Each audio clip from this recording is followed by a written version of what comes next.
Dr. Nishant Uppal. Thank you so much, sir, for taking time out and coming on the Captain's podcast. I welcome you, sir. You have been, sir, apart from being an associate professor at IIM Lucknow, you have been author of different types of books, and apart from academic books, and you have been writing on different subjects and publishing many papers. And your recent book, that is a sort of interest of mine, you are bringing out personalities of the Indian prime ministers. And through that, you are teaching us their personality traits, Narcissus and Machiavelli, and their leadership style basically is coming out in those books. And again, your other book, Duryodhanization, that was when I was your student, it came out. And it again brings out a different sort of point of view. Okay, villains are made, or they are born, or they become one. Thank you so much for. Just welcome, Shashank. It's absolute pleasure to interact with you after so many years, so to say. Yeah. And thank you for overly generous introduction. Yeah, I have written some books. I have written some research papers, mostly as part of my academia responsibility. But when you write a book, the only thing that I'll demur from you is about variety of books. If you look at those books, there is a theme that will emerge. Yeah. So I teach leadership. So there is a book that I have written on leadership. I teach a course where I talk about a structure and a strategy and environment. So there is a book on that. I wrote these books primarily because when you enter a class, it's important that what you talk in class is somewhere codified for the students to refer to as well. So that is where the books help you, especially the ones that you have written yourself. So you can very well guide the students to go through particular element in the book and do further research at their own, whatever is their matter of interest. Then the third book is HR Analytics, which is the need of the day, because everyone is talking about analytics today, and HR Analytics amongst them, to me, is closest to my heart and also important. Why? Because what does HR Analytics do? It converts the behavior into number. So for example, if I were to look at Shashank on the screen, his smile should give me some information about his behavior, his attitude, or at least his mood in the current time. And if I'm trying to compare Shashank's smile with some other person, there has to be some quantitative techniques available. And these techniques were available. Statistics is not a new subject matter. Analytics is not a new subject matter, but it was a miss in HR field. Last couple of years, a lot of people got interested in it, and they are now worrying whether they are taking subjective decisions or not, because subjective decisions have a lot of biases, and it is important that they are justified with and verified with numbers, and that is what HR Analytics do. And then if you talk about Duryodhanization and Narcissus or Machiavelli, learning leadership from Indian prime ministers, they have a common theme of dark personality sides. So in Duryodhanization, I say that there is a third tangent which is associated with the theory of personality. See, personality theories constantly debate, Shashank, whether the people are born or developed, right? Sometimes the people are projected as they are known to us. So projected image also form personality if it is given a lot of time. When I am talking about projected image of current leaders, you would know that it is possibly superfluous. At least another possibility is it may not be real. It is only the projected image for the leader to draw the dividends of that image. But if that image sustains for the century or decades, people start to perceive that projected image as the personality of that leader, which may not be true all the time. So I add a third tangent using Duryodhan as a character, Shashank, because Duryodhan is a known villain. And on a lighter note, After B.R. Chopra's series, Mahabharat, practically Duryodhan and some of his aides and associates are tagged as negative characters. But if you look at the characterization in Mahabharat, there is no villain in the whole story. The whole story revolves around perspectives. So even Duryodhan had a perspective, he had his own justifications. But how come today, when we look at Duryodhan, especially through the popular lenses available, he is a villain. Right. The third tangent we miss out that there is a possibility through the popular media and popular discourses, Duryodhan turned out to become a villain. You know that Ravan is still worshipped in certain Yeah. parts of the world, right? So how come Ravan in India is burnt? That's the process of Duryodhanization. And see, we may not worry about Duryodhan per se, but we should definitely worry about certain characters which are vilified consciously and deliberately, but by certain set of people. I am not big fan of Donald Trump, but I become worried when I Google search idiot and in the Google images I find Donald Trump's photograph. I have not personally met him, neither have I done any researches on him. People bemoan his leadership, people talk negative about him. I worry, is he Duryodhanized? As I worry about Hitler, Aurangzeb, or Dhananan, because hardly you hear anything positive about them.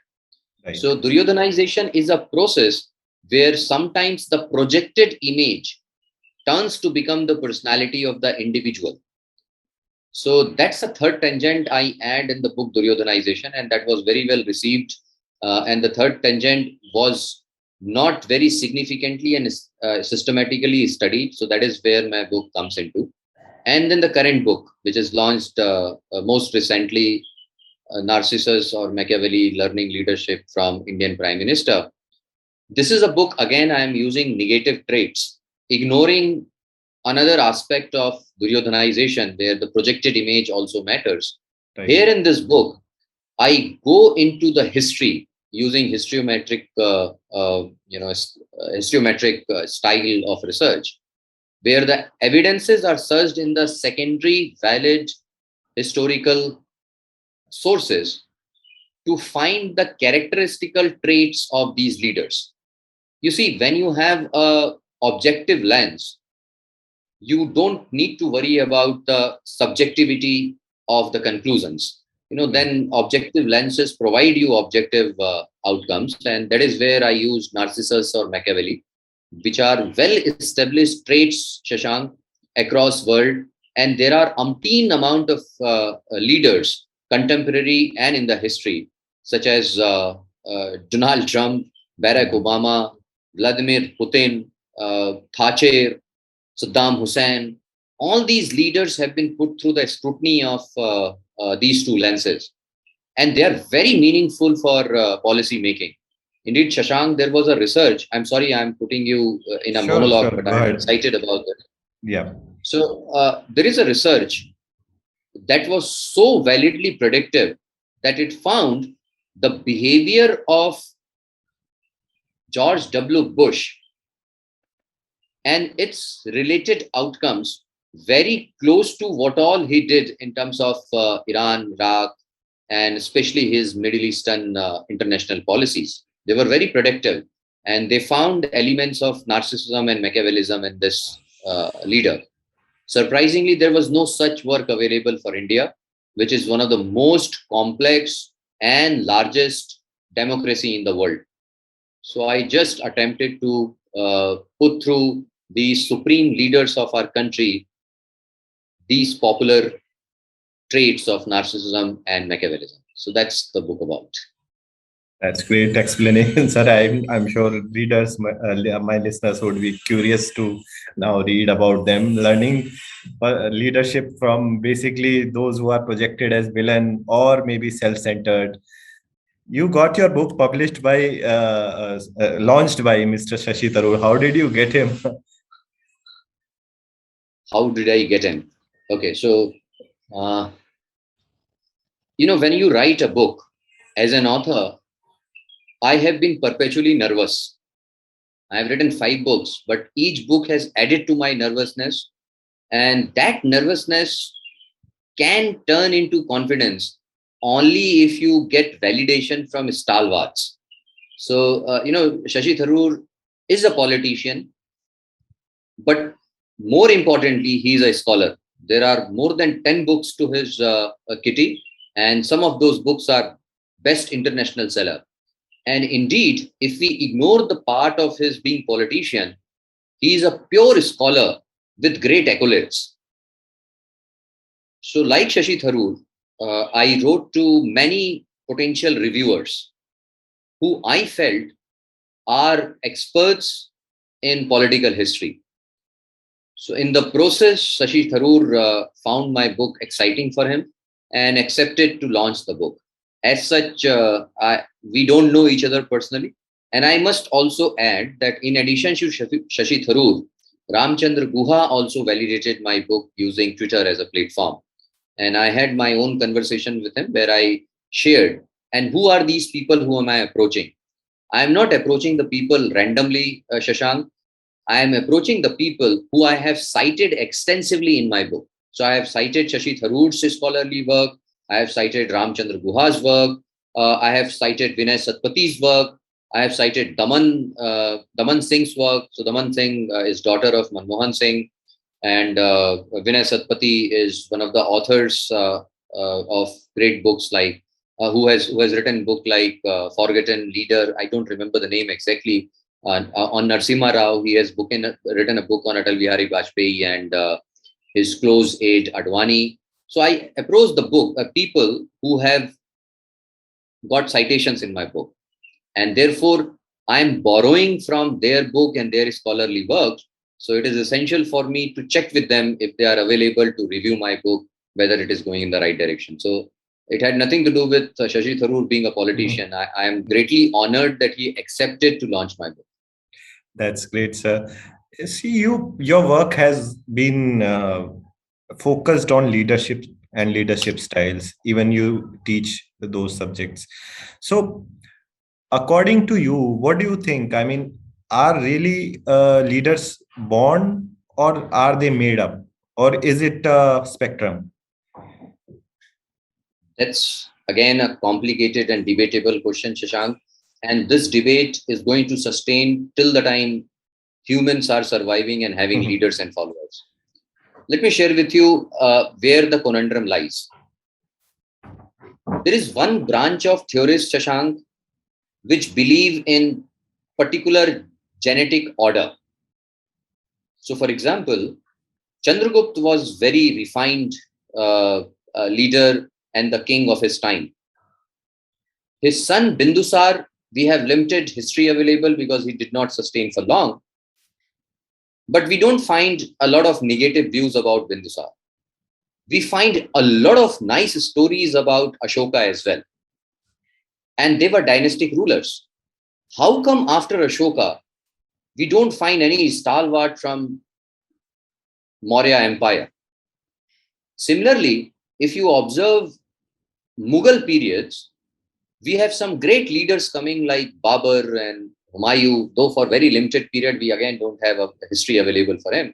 And Akbar, to some extent, their successors as well. But you look at the dynastic, succession carefully, there is a vast difference in the doctrines of Akbar and Aurangzeb, especially in terms of the kind of liberalism they follow or the fundamentalism they follow.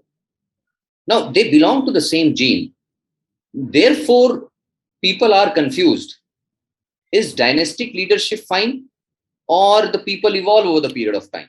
Now, if you again, compare the various prime ministers in India, there are certain prime ministers who we can safely term as dynastic leaders. There were some who evolved. Indeed, you can categorize them in other parameters also, such as bureaucracy, such as pure politicians, and so on and so forth.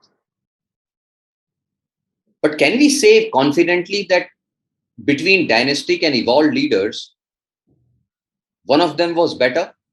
We will find mixed results. Yeah. And therefore, this debate is going to continue perpetually.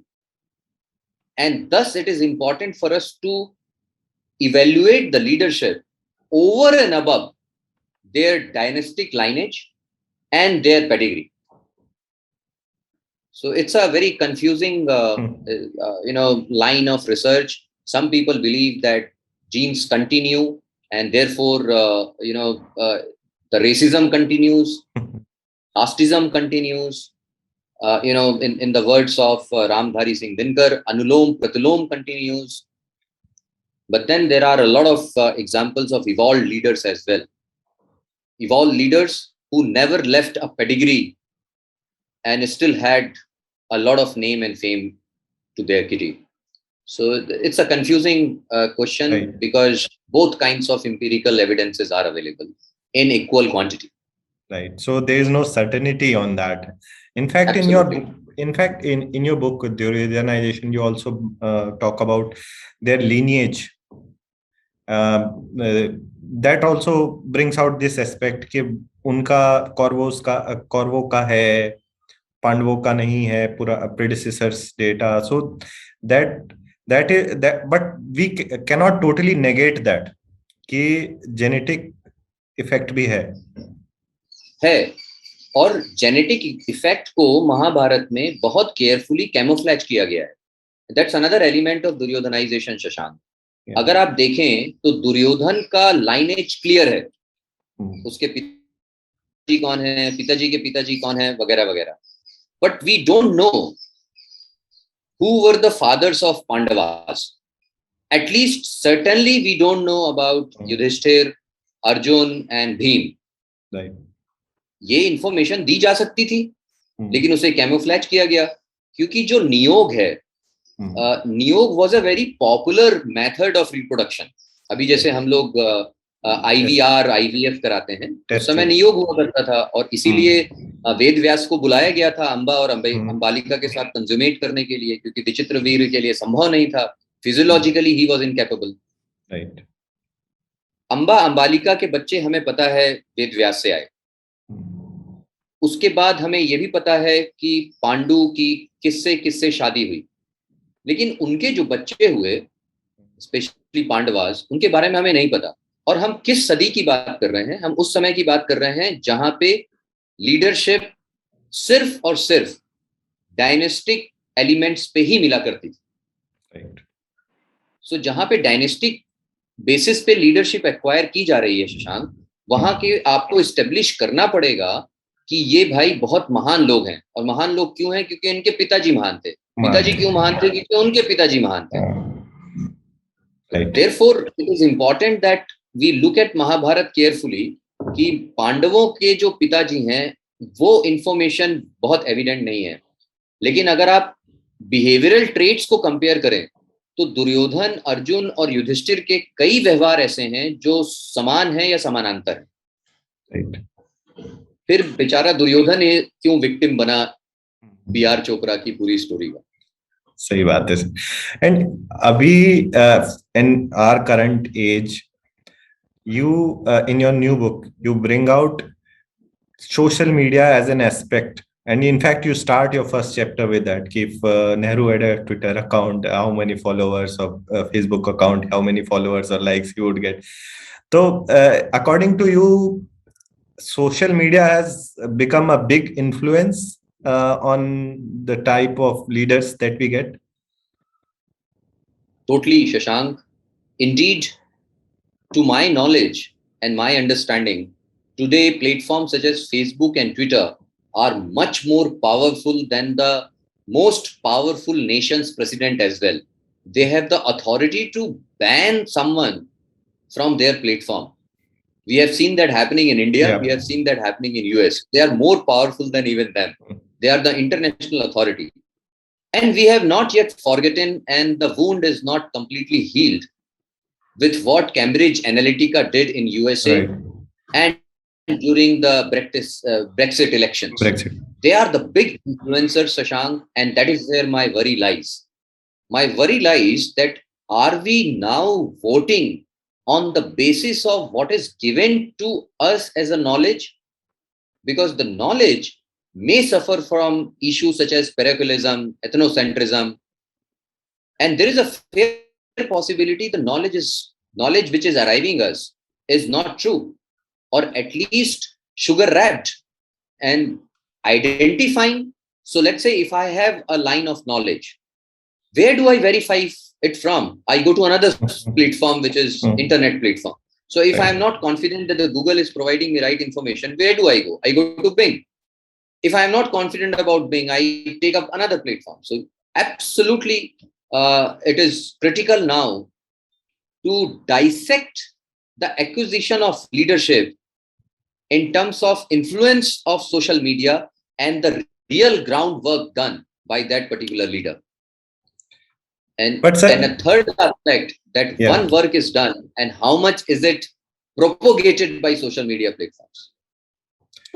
But sir एक आम आदमी के पास इतना time और I mean वो that इतना interest कहाँ है कि मैं पहले सोशल मीडिया में मुझे क्या परोसा जा रहा है मैं उसको डाइसेक्ट करूं. मुझे तो पता है ये पॉपुलर है मैं उसको वोट कर दूंगा. सो दैट्स वे मतलब democracy is coming becoming more weaker then earlier. Absolutely. And indeed, that is where the apprehension of people such as, or the greatest and the greatest of philosophers such as Plato and Aristotle lied, who bemoaned democracy because they knew that eventually a propagandist will come and thrive on the ignorance of masses. You know, अब जो आप बता रहे हैं कि जो आम जनता है उनके पास सोशल मीडिया को जो इंफॉर्मेशन उनको प्रोवाइड कर रही है उसको डाइसेक्ट करें और अंडरस्टैंड करें. अभी प्लेटफॉर्म सोशल मीडिया है, पहले भी इग्नोरेंस के अपने चैनल्स थे. The issues of parochialism has not emerged because of social media. It has existed in the past as well. So, for example, if you start reading the literature that emerged in Britain, especially after First World War and Second World War, these were all absolute propaganda towards racism. And the knowledge was shared in terms, in a fashion where the people get to know the limited information and take their choices accordingly. History is full of evidences where the libraries were burned. But why, why a ruler would become interested in burning a library? Because they want to finish the existing knowledge and build their own. I don't know how popular Game of Thrones is. Yeah, it is. But you know that character, Bran, when somebody asks him that why White Walkers are willing to kill you specifically, do you remember, Shashank, what was the reason?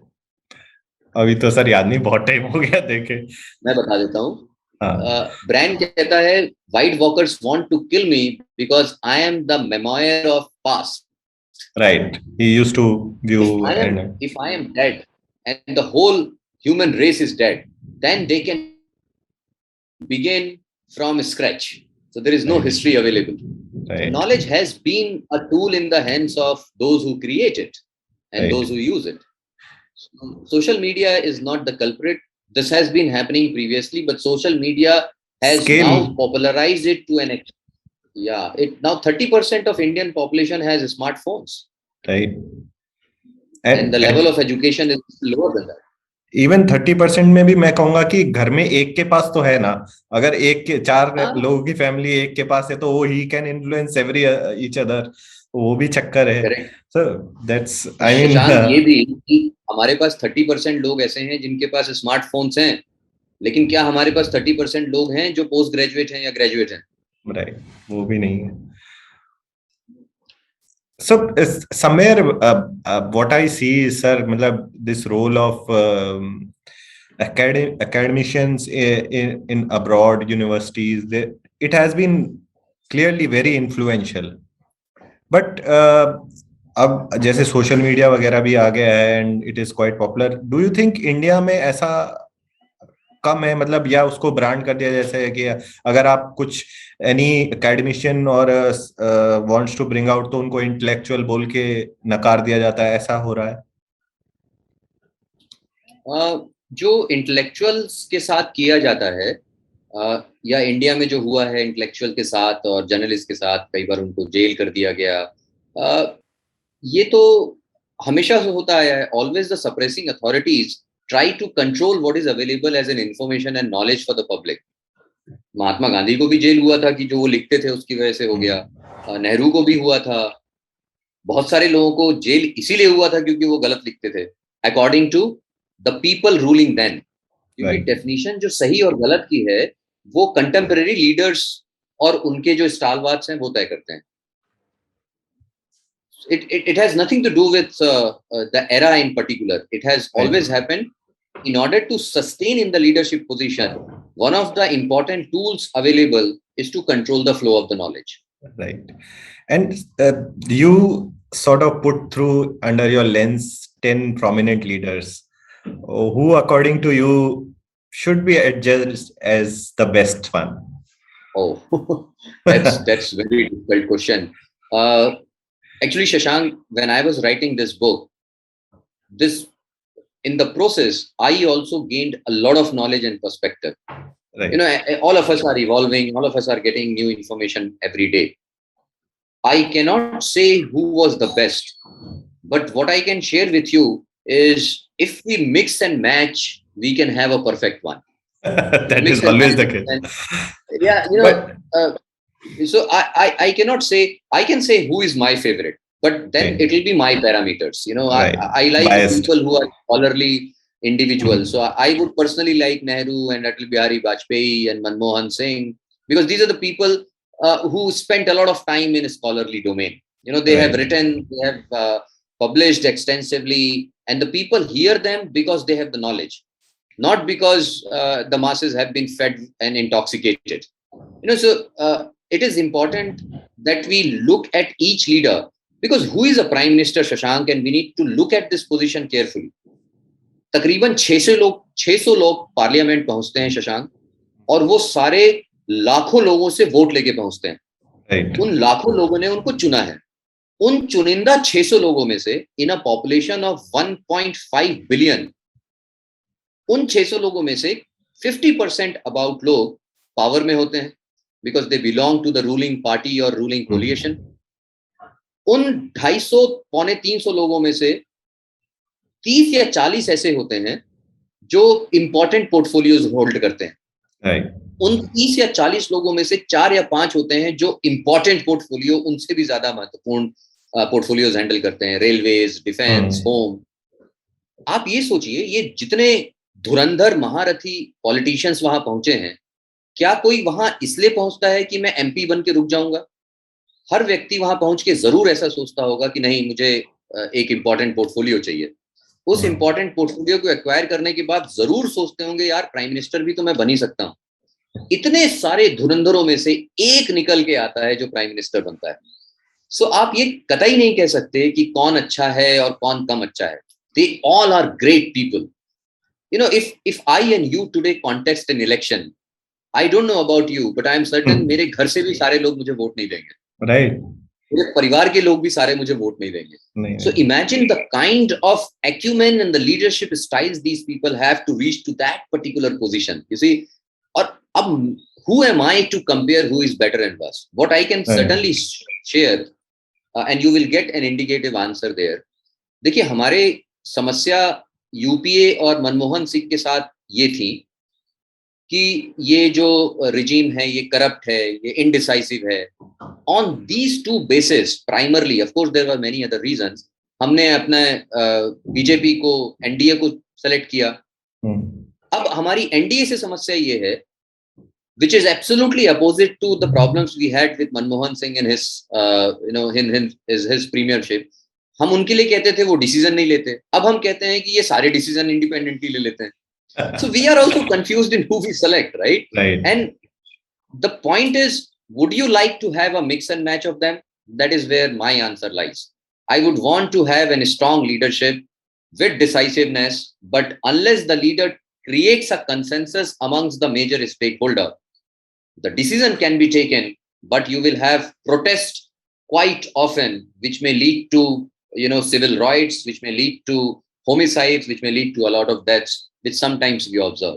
So we want mix. We don't want emergency, but at the same time we want the bureaucracy to work. Yeah, sir. But I think that's the problem with democracy, मतलब we are giving one person so much power. ये as a cricket team तो है नहीं कि मैं एक अच्छा batsman भी रख सकता हूँ, बॉलर भी रख सकता हूँ, फील्डर भी हूँ, कैप्टन भी ठीक रहे। बट यहाँ पे एक पर्सन के पास कुछ ज्यादा पावर है, ऐसा है क्या सर? नहीं नहीं, हमारा जो कॉन्स्टिट्यूशन है वो हम्म। ये जरूर बताता है, अंबेडकर जी ने तो ये कहा भी था कि जो हिंदुस्तान के प्रधानमंत्री की शक्ति है और उनकी जो पोजीशन है, अंबेडकर जी ने उसको यूएस के प्रेसिडेंट से कंपेयर किया था इन 1950s। और 1950 में यूएस का प्रेसिडेंट बहुत बड़ी बात हुआ करती थी, या। अभी भी है, हाँ बट हाँ। That position is gradually diluting. Hmm. तो ये पोजीशन बहुत इंपॉर्टेंट है, लेकिन अथॉरिटेरियन नहीं है। हमारे पास एग्जाम्पल्स हैं अटल बिहारी वाजपेयी के, नरसिम्हा राव के, जिनके लिए कहा जाता है और एविडेंसेस अवेलेबल हैं कि कोई भी डिसीजन उन्होंने इंडिपेंडेंटली नहीं लिया, they would always engage the entire people. And Atal Bihari Vajpayee को तो अपोजिशन भी रिस्पेक्ट करता था और उनको बहुत सारे इंपॉर्टेंट डेलीगेशंस में विदेश भेजा करता था as a country's representative. Manmohan Singh, उनका पूरा रिजीम जो था, corruption, coal corruption, one corruption, two corruption, repeatedly, Manmohan Singh ji उस पूरे रिजीम से इतनी शांति से बाहर आ गए, there is not a single person who can put a dent on his character कि ये भी करप्ट थे। So therefore you cannot say that that position is very powerful. It all depends on how that leadership position is structured and arrived at, and then right. how it is utilized. It is not an authoritarian position. हमारे constitution में बहुत clearly demarcated है कि prime minister कोई भी decision independently नहीं ले सकता right sir. unless you use the constitution in your favor. That's right. And ultimately sir, जो भी इनका हमारे लीडर्स हैं, उनका शासन या रूल जो होता है, it is representative of their personality. Would you agree sir? Absolutely. Absolutely. मतलब डॉक्टर मनमोहन सिंह थे तो उनके जब उनका रूल था तो दैट पर्सनैलिटी की, मैं तो सही हूँ, बाकी मेरे नीचे गलत कर रहे हैं, उसकी मुझे जानकारी नहीं। देखिए, मैं मनमोहन सिंह को सिर्फ एज अ प्राइम मिनिस्टर नहीं देखता, मैं हाँ। उनको एज अ ब्यूरोक्रेट भी देखता हूँ, एज अ पॉलिसी मेकर भी देखता हूँ, और एज अ सेकेंडरी लीडरशिप भी देखता हूँ। सो जब ये नरसिम्हा राव की रिजीम में थे बिल्कुल। तो भी ये मिनिस्टर थे, या। उसके पहले ये ब्यूरोक्रेट थे, पॉलिसी मेकर थे। हम सिर्फ उनको प्राइम मिनिस्टर जैसा नहीं देख सकते। So what we need to see is, was his character exactly the same throughout? Answer is definitely no. He was a person who would take strong decisions, make advancements towards radical aspects of policy, but the way he was chosen as a prime minister can shake anyone. I am a person who have never won any election, but I have been approached to become and lead a complex nation like this because there is a lady who has been denied that premiumship because of his country affiliation, because of her country affiliation. You see, sometimes leadership escalation leads to a lot of behavioral modification when you actually subscribe to that leadership. You see, so I don't see Manmohan Singh as only prime minister. I see him as a overall character, and he was not as much as reluctant, possibly as bureaucrat, or when he was in the second line of leadership. Right, sir. You research, I mean, your work is focused on leadership. At present, we have a party who is ruling for it's his second term, and then there is opposition party who is day by day, as we see in news, going down. So, what do you think is missing in the Congress leadership, and what BJP is doing right that so that they are gaining power each day? The biggest challenge of Congress is Gandhi's, and this is, I can say boldly, they are unable to relinquish their position, and because of that they are offending their second line of leadership miserably. When I join politics, I see a future for myself, for the people who have voted for me. And when I see that there is a glass ceiling and that glass ceiling is legitimized only because of blood, I become disheartened. Congress currently is a party with disheartened leaders and workers. because they don't see a possibility of growth. The way the leadership is chosen, the kind of people who are offended, the reluctance of old members. There are several reasons why Congress is not going to emerge as a powerful party, whether in opposition or in ruling aspect, unless that glass ceiling is broken. We just saw what happened in Rajasthan, right? And we know that there is some power in the background because of which Congress is unable to relinquish Gandhi's. And till the time Gandhi remain as dynastic leaders in Congress, it's not going to emerge. And that is where BJP plays on. Because if you look at the leaders of BJP, at least the information is unavailable for their escalation, or that information is camouflaged, so we don't know. But have we found the signs of indecisiveness and corruption in last 8 to 9 years for which we bemoaned UPA? There are extremely limited evidences. Rather, we are criticizing them for excessive decision making, excessive independent decision making. That's right, sir. So, So, and that is where, and just wanted to add aspect. Do we want indecisive and powerless leadership in the center, specifically with emergence of Taliban, which is currently, and it is known popularly across world, that Taliban is fed by powers such as China. And Shashank, whenever you have a world power as your neighbor, you always had problem of terrorism, infiltration, drugs. Are you noticing in last 3-4 years, the infiltration of drugs in India has gone up significantly? That's my worry, right. because we don't want to become Cuba or Colombia or Yeah. Mexico. We need to check, and therefore we need to have very strong, decisive leadership in the center, which may not be there existent in Congress. At least we haven't seen that happening for long. Right. Because last two elections were clean sweep. So that way we don't see, and we don't even see any change happening. I mean, we see in what's happening in Punjab. So And that's the even, biggest worry. That's the yeah, biggest worry, Shashank, for me as a citizen of this nation. And everyone should concern about this fact that we have powerful nations emerging in our neighbor who are trying to monopolize a lot of bodies, whether it is SARC or ASEAN. They are causing emergence of terrorist regimes in our neighbors. In such situation, we don't want indecisive or absolutely, coalition driven parties. We want the party to be powerful. But at the same time, we should also worry that this would be the third instance where a single leader will emerge as a prime minister. We had Nehru, we had Indira, and when the leadership become unchecked, democracy, according to Pluto, turns into tyranny. So we are in a very dicey situation, Shashank. We need to find someone in the premiumship position who is decisive yet believes in participation. that's right, sir. I mean, we have to have a balanced approach, someone with a balanced approach.